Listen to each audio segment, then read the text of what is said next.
If there's a guitar player that has influenced me deeply that you probably wouldn't have guessed, it's Greg Koch. If you have been subscribed to the channel for long enough, you'll probably have heard me rant about him multiple times. And while Greg is this amazing solo player that is matched by no one really, and I love myself some outside sounds and bluesy country guitar playing, the real reason I was influenced by Greg Koch was with his songwriting. I love how Greg can do these bluesy, jazzy, soul-ish chord progressions, on one hand completely singable and absolutely great, but also stand right on the limit of something that's playable on the guitar, something that you gotta practice for a little bit, and probably won't come out right just straight away. I've actually mentioned him before in some other songs that he's been an influence of, but Sunrise and Cry, my latest released song, go check out anywhere you listen to your music at, is probably up there. His influence spread through the entirety of the song, not only in riffs and melodies and structure, but even in the guitar soloing bits. But we'll talk more about those in a later time. Here's a snippet.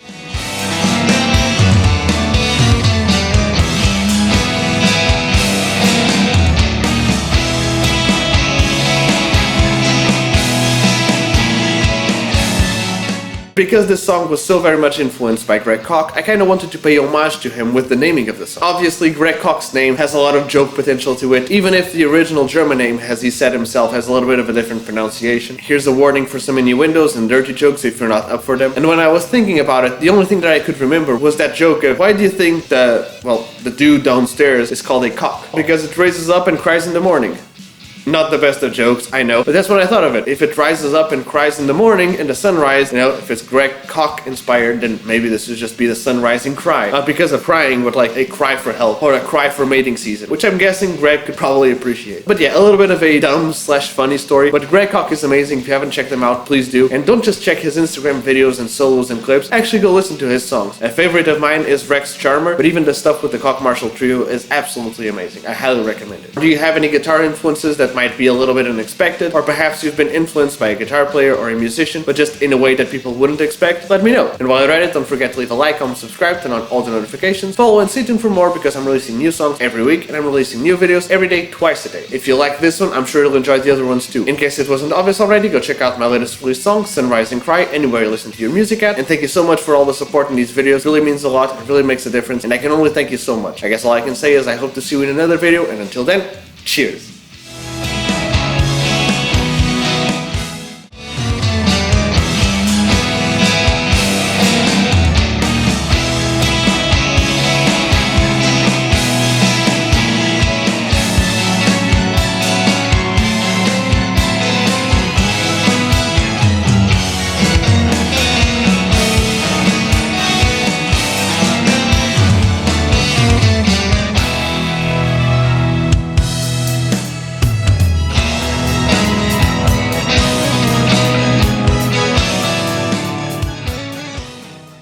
Has it happened to you that you're just working on a riff, and then that riff inspires multiple other riffs? That's what happened to me with my latest released song, Sunrise and Cry, which you can and should go check out anywhere you listen to your music at. And I was just, as usual, messing around with chord inversions, and I did this version of an E chord, where you kind of just do an E power chord here on the 4th string, and you add the 3rd, in this case the G sharp, down in the bass. And while messing around with it, I just figured out a bunch of chords that are kind of in the key of E. Sometimes there's a little bit of modal interchange and chromaticisms added here and there. I then ended up figuring out a bunch of other riffs and ideas. I had a main riff and or chorus, I had a couple of bridges and the breakdown, but I wasn't quite sure of what to do in the verse. I had some ideas, like I knew that I was an E, I could maybe focus a little bit more on that transition to C minor, and even maybe do some of those modal interchanges that you hear in songs like Layla by Eric Clapton or Isn't She Lovely by Stevie Wonder. But that's all they were, really, ideas and vibes, but nothing that really felt connected. So I just left it for the next day and the day after that and the day after that, and I just couldn't really think of something that felt nice. But almost all of the song was already been figured out, it just really needed that verse section. So I thought maybe I should just do a hot wired straight connection to my brain and take the little bits that I thought sounded cool, being the melodies or chords, and just play them and try to sing something on top of them and see if I could figure out what melody bit I should go after that, or which melody I should employ over that chord change. I mostly do instrumental stuff for now. I sing all the time because when you sing, you kind of just connect directly to the matrix. There's a direct pathway between your brain and your hands or whatever connects to your instrument, which allows you to figure out some other ideas that aren't just the muscle memory and riff-based ideas that you figure out either in a visual or practiced way. I've gotten pretty good at most days to be inspired enough to be able to audiate something like that, but sometimes audiation just isn't enough. Sometimes you really have to sing it out and actually express everything outwards in order to get those ideas right. So I finally figured out that verse thanks to the singing. I then rearranged it slightly to feature a little bit more of the vibe of the previous riffs and previous parts, that it all felt connected, and not just a salad of riffs thrown into a track, and surprise, surprise, it actually sounded pretty cool.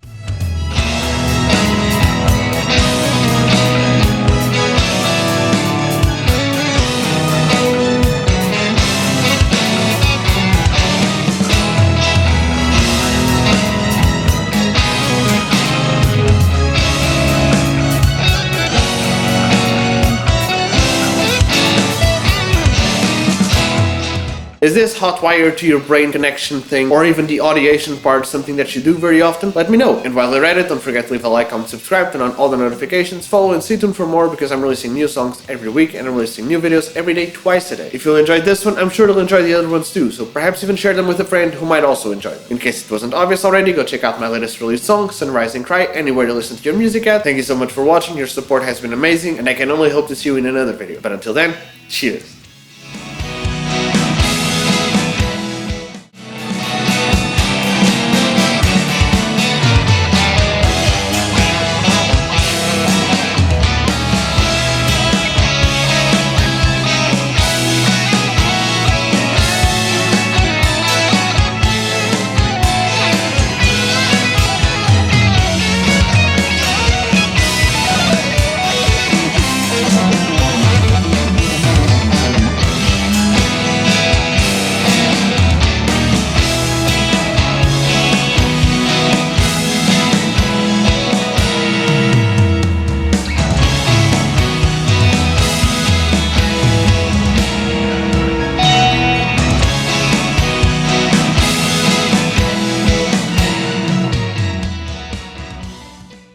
I was working around with these chords in the key of C sharp minor or E major, depending on how you look at it.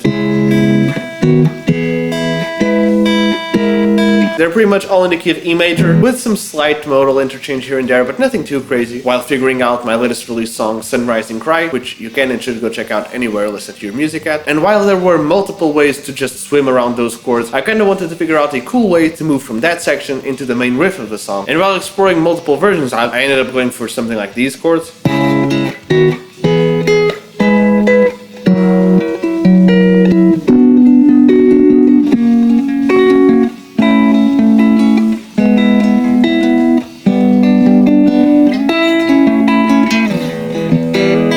Which is kind of like going down the chords of the B minor scale, but with, again, some modal interchange here and there. And while it did sound cool and finally scratched that itch of how am I going to go back to the main riff, it also sounded kind of familiar, and I started to think to myself, where do I know these chords from? Where have I heard this before? And obviously there are multiple songs that feature this chord progression and vibe, but the one that I was thinking of that I was just so attached to but couldn't figure out was actually one of my older songs called Before the Dive. In that song I also do that chord progression, but it's just in a different key.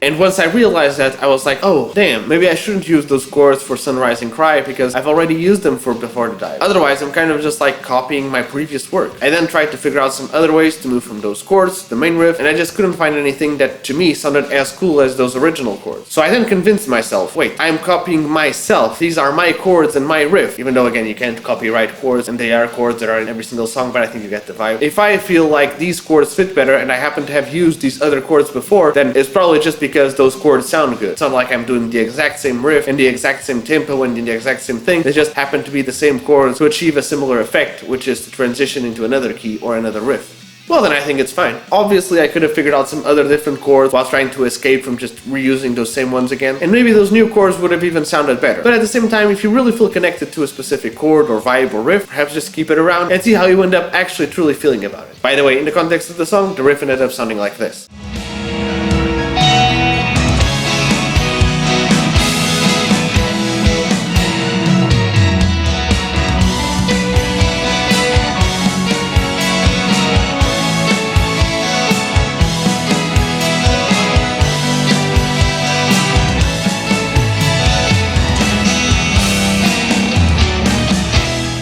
In case it wasn't obvious already, go check out my latest release song, Sunrise and Cry, anywhere to listen to your music at. And while you're at it, don't forget to leave a like, comment, subscribe, turn on all the notifications, follow and stay tuned for more because I'm releasing new songs every week and I'm releasing new videos every day, twice a day. If you enjoyed this one, I'm sure you'll enjoy the other ones too, and perhaps even share them with a friend who might also enjoy them. Thank you so much for watching. Your support in these videos and songs has been purely amazing, and I can only thank you guys so much, so I'll just leave it with I hope to see you in another video, and until then, cheers!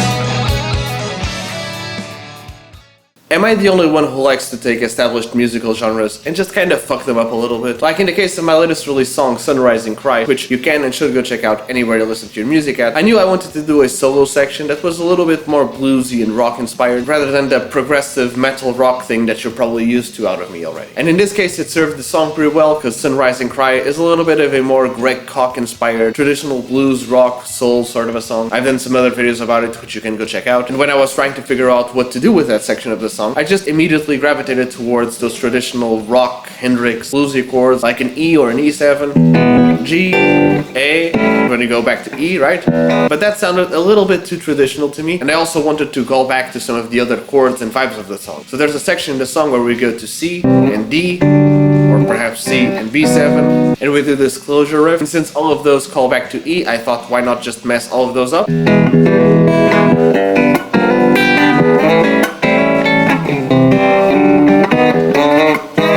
And while it sounded cool, it wasn't exactly the vibe that I was looking for. In some ways, it was too faithful to the blues rock tradition. And like I mentioned before, because this song was influenced by Greg Koch, and he does that blues rock traditional thing, but he also adds some outside flavors to it and jazzy chords. Because all these chords are major chords, and it is part of the bluesy, jazzy rock tradition to make them 7th chords, I thought maybe we could add some tritone substitutions to those 7th chords, and add a little bit of that more outside sound. And if you don't know what a tritone substitution is, if you take a G7 chord, and you take the 5th, that D out, you end up with just the root, the 7th, and the 3rd. Now that is a 7th chord that is pretty similar to a C sharp or a D flat 7th chord. These two notes are the same between one chord with one root and the other chord with another root. Those notes end up switching up their interval. In the case of the G7, the F is the 7th of G and the B is the 3rd of G. In the case of that C sharp, that F, which even though it isn't really an F, but we'll just keep going with it, that F is the 3rd instead of the 7th, and that B is the 7th instead of being the 3rd. They are completely different chords, but because they are so similar, you can often substitute one for the other and give your song a little bit of extra spice, or at least a different vibe. And while working on those 7th chords, I realized that instead of doing a chord and then doing its tritone sub, which sounds a little bit too outsidey and jazzy for me in the case of this song, I decided to use those tritone subs to predict the chord that would be coming after. We're starting in E, and we're moving to G.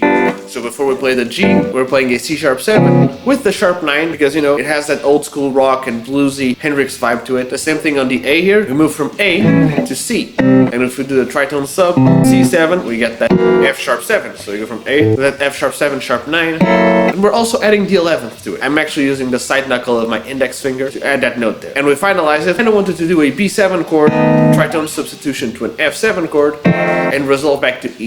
But just because of how fast the song is and how these chord shapes line up, it's kind of tricky. So I ended up only doing B7, and then having the low F as a transition note. And if I'm guessing this right, there's probably only two camps where you can actually really end up in. One, you either think it sounds super cool, or two, you think this is a barbaric disgrace to the genre. And I can see both sides of the argument on this metaphorical argument coin, but I also think it sounds super cool. In fact, in the context of the song, it sounds like this.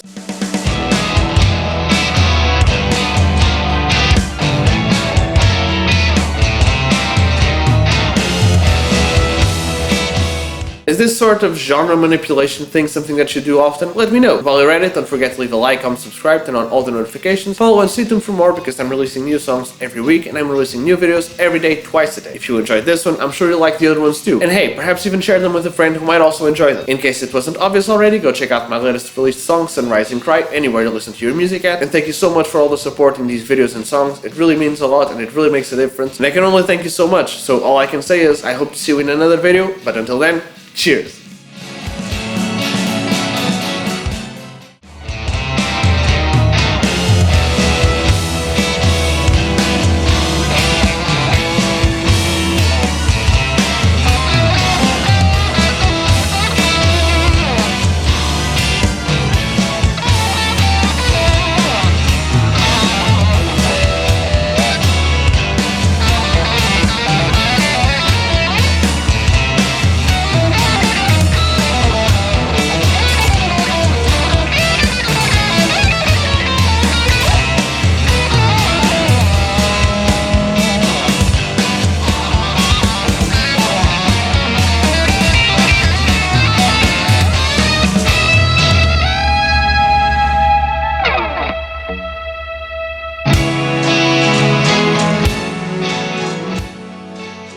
There are multiple ways to compose a song or a piece or even a theme, and there are really no rules. Well, other than, I guess, if it sounds cool to you, then just keep it up. But even there are some suggestions and ideas that you can always get inspired by. In my case, I kind of have a list in a drawer of just ideas that I kind of feel like are cool, and maybe one day I'll actually end up doing something with them. Whether it's trying a specific genre, or chord progression, or vibe, or even a specific technique. And one of those that I had been trying to do for a while was a retardando. Now, if you're not aware of what a retardando is when your song, like instead of fading out, for instance, it kind of grows slower and slower. And there are multiple ways of doing retardandos. I actually did one in one of my songs called Can't Even Try, but that one was the style where you take a riff and you literally slow it down gradually until you just end the song. But there is another type where you take a riff and you kind of just switch up tempos, but instead of just doing a tempo change where you move from one tempo to another, you kind of make it a little bit more dynamic. So certain songs might have a little bit more pull and more drag, while in other ones you rush a little bit more. Overall, I guess you do just end up slowing up the track, but it's not just a linear slow up. You kind of go a little bit more by feel, if you get me. And that specific type of retardando, I only really tried it out in my latest released song, Sunrise and Cry, which if you haven't, you can and should go check out anywhere to listen to your music at. I had a couple of riffs that had been featured throughout the song, but they were honestly played in a more upbeat way, and I kind of thought they would sound cool in a more mellow and dramatic way. While in my head it did make sense, and while I was playing it, it kind of felt alright. When I was notating all the notes and chords on MuseScore, I copied some of those riffs and pasted them on the end of the track, and added the little retardando portion, just to hear it played back and see if it actually indeed matched the vibe that I was looking for, or if I had to move into a different direction. And maybe I was lucky, but it actually sounded pretty cool. So I then exported those notations into MIDI files and put them into my DAW to then record my demo tracks over them and have somewhat of a solid foundation to work with. When you just export them into MIDI files, those tempo changes of the retardando aren't really exported naturally. Which makes sense, I just didn't think about it when I did it. But I didn't really think much of it, I just decided that whenever I got to that section of the song, I would just play the retardando myself and play it however I felt it should be played. But when I did it, even though I was playing the notes right, it just wasn't really matching the vibe that I was looking for. Somehow that fake programmed retardando by MuseScore, a non-emotion filled human, actually sounded better. Or, well, I don't know, maybe it didn't sound better, I just got attached to it or to the sound of it. So I then went back to MuseScore and then exported the whole track again, but in an audio file instead of a MIDI file, and placed that finale within my DAW, and ended up playing along to that track and programming every single instrument to that track when it came to the MIDI planning, since the tempo out of the retardando vibe of MuseScore really isn't completely straight, and there was really no way that I could just map that tempo out without taking too much time. Every MIDI trigger and MIDI note and MIDI sample was placed by hand to match up with that audio file. And obviously not every single one was exactly dead on. Some were a little bit ahead of the beat and others a little bit behind of the beat, but honestly that even adds to the charm of it, because there's a foundation of what you're doing, but not every single musician is going to be exactly feeling it the same way. And if you ask me, maybe this is all just nerddom, and if I played it myself with a gradual tempo change or whichever suggestion you might add, it probably would sound at least as good, or who knows, maybe even better. But that fake and emotionless robotic retardando actually sounded super cool, and in my opinion it gave the song the vibe that I was looking for. Who knows if perhaps we shouldn't just trust our AI overlords. But anywho, in the context of the song it sounds something like this, but you probably should check out the rest of the song to actually get the full vibe of it, because this is the finale of the song, where it gets a little bit more emotional, and it is effectively the consolidation of the entire journey that we went through throughout the song.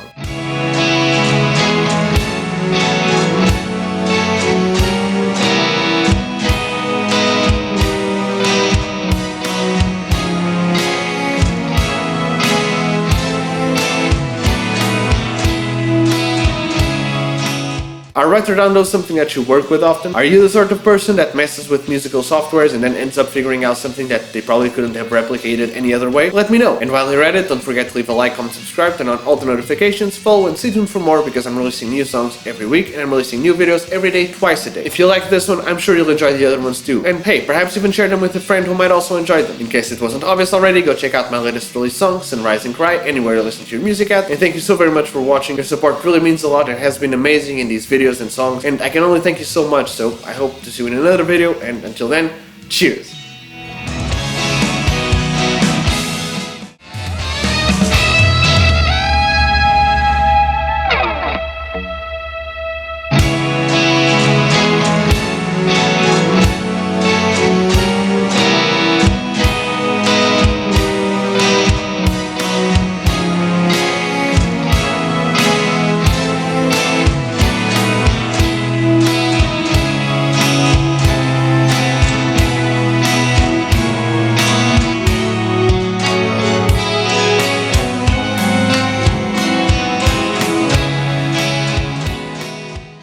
I recently released a song called Sunrise and Cry, which if you haven't, you can and should go check out anywhere you listen to your music at. And along with it, I've also released plenty of videos about it, not only sharing some stories and tips and tricks, but also lessons and talking about influences and technique. I also shared some playthrough clips, and on my YouTube channel there's even a full playthrough / music video that you can go check out. But if you feel like you can't be bothered to go watch every single video, you can also go again into my YouTube channel where I've compiled all the videos released on this song into like a Sunrise and Cry themed movie, which you can go check out. Your support on these songs and videos really has been amazing, and I can only thank you so much, but it really has been an honor, truthfully, to share my songs with you guys. And I'm really glad you guys have been enjoying them. I can only thank you guys so much, but I hope you stay tuned for other videos because we're releasing new songs every week, and along with them, the daily videos twice a day about said songs. If you've been enjoying them so far, I'm sure you'll like the other ones too, so perhaps even share them with a friend who might also enjoy them. And while you're at it, don't forget to leave a like, comment, subscribe, turn on all the notifications, follow and stay tuned for more, perhaps even check my other social media, and I hope to see you in another video. But until then, cheers!